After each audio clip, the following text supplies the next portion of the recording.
नमस्कार, आप देख रहे हैं न्यूज प्लस 21। राजनीतिक प्रकरणों की वापसी को लेकर गृह मंत्री ताम्रध्वज साहू ने निवास पर मंत्रिमंडल उप समिति की बैठक हुई।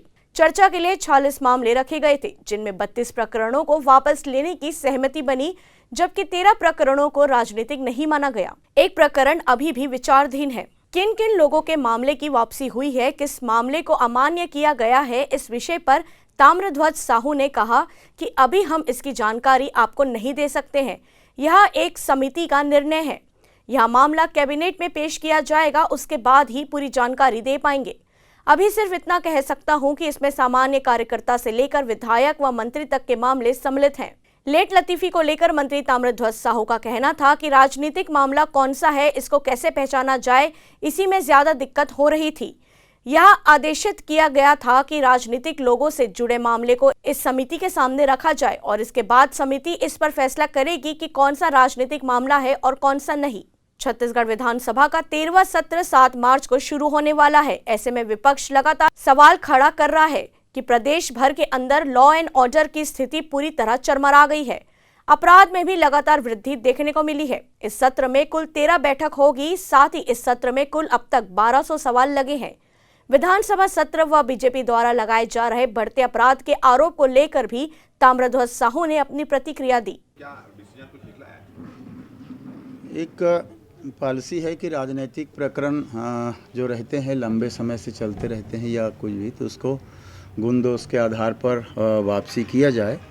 इसके पहले भी बैठकें हुई हैं। आज की बैठक में कुल 46 प्रकरण प्रस्तुत हुए और उसमें से 32 प्रकरणों को माना गया वापसी योग्य और 13 प्रकरण को अमान्य किया गया है। एक प्रकरण को पुनः विवेचना के लिए भेजा गया है। तो इस प्रकार से उनकी आज के जो प्रकरण थे उनकी जानकारी है।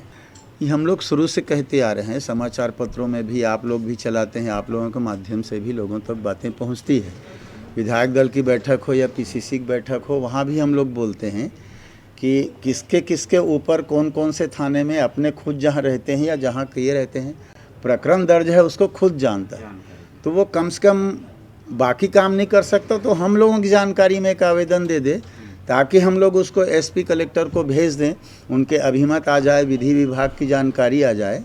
तो बहुत बार कहने के बाद भी नहीं आया, तो हम लोगों ने फिर कलेक्टर एसपी को एक नया जानकारी उनको दिया कि उन लोग किस चीज़ को राजनीतिक प्रकरण माने, किसको राजनीतिक प्रकरण ना माने, ये निर्णय नहीं कर पा के हो सकता था नहीं भेज पा रहे हों। तो हम लोगों ने ये तय किया राजनीतिक व्यक्तियों के प्रकरण को जिस थाने में जो चिन्हांकित है उसको भेजो।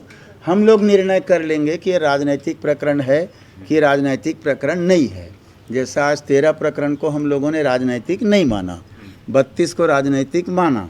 तो इस प्रकार से तो अभी बढ़ा है, पहली बार 46 आया, उसी कारण से लगातार कोशिश कर रहे हैं कि जल्दी से जल्दी आ जाए और आ करके तमाम इस प्रकार के प्रकरण हैं वो वापस हो जाए। उस समय विधायक नहीं रहे हों, विधायक बाद में बने हों, सभी अलग अलग प्रकार का रहता है।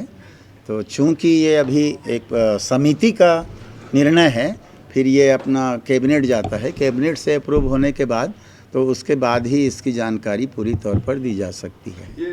हंगामा उनको करना चाहिए, हम लोग पूरी तरह तैयार हैं उनके जवाब देने के लिए, चाहे लॉ एंड ऑर्डर की स्थिति हो, क्राइम की बात हो, चाहे नक्सली मूवमेंट की बात हो, जो भी बात हो, हम पूरी तरह से तैयार रहेंगे जवाब देने के लिए। क्योंकि हमारा मानना है कि उनके 15 साल में अगर सभी चीज़ों को, हत्या, चोरी, डकैती, बलात्कार, चाकूबाजी, क्राइम और नक्सली, इसको वो 15 साल में ख़त्म कर दिए होते तो आज हमारे लिए कुछ बचता ही नहीं। तो उनका ये कहना कि लॉ एंड ऑर्डर की स्थिति ठीक नहीं है, ये उचित नहीं है। पर जो उनकी तरफ से बात आएगा, प्रश्न आएगा जो भी, तो उसको पूरी तरह हम जवाब देंगे। अब वो अमित शाह पता नहीं क्या हेर फेर करते हैं, समझ में नहीं आता।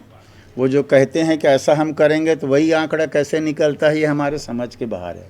लेकिन हमारा मानना है जिस दिन से आदरणीय प्रियंका जी ने कमान संभाला है उस दिन से कांग्रेस का ग्राफ ज़बरदस्त तरीके से बढ़ा है।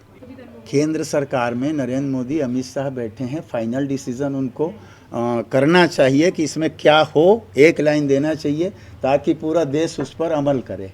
मैं समझता हूँ कोई बहुत ऐसा तकरार की बात नहीं है। माननीय मुख्यमंत्री जी का स्पष्ट सोच है, जिसको छत्तीसगढ़ की जनता 3 साल से देख रही है।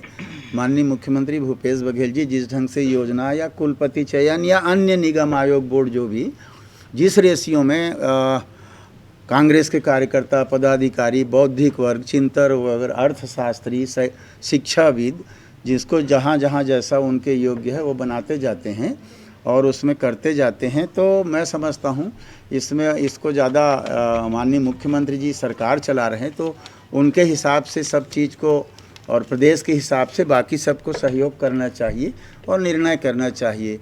राजभवन हमेशा सरकार को सहयोग करते आया है, चाहे सरकारें किसी की रही हो, तो ऐसी अपेक्षा सबको रहती है। ऐसे ही तमाम जानकारियों के लिए लगातार अपडेट रहने के लिए हमारे चैनल को लाइक और सब्सक्राइब करना ना भूलें। नोटिफिकेशन के लिए बेल आइकन जरूर दबाएं। देखते रहिए न्यूज़ प्लस 21, आपके हक की बात।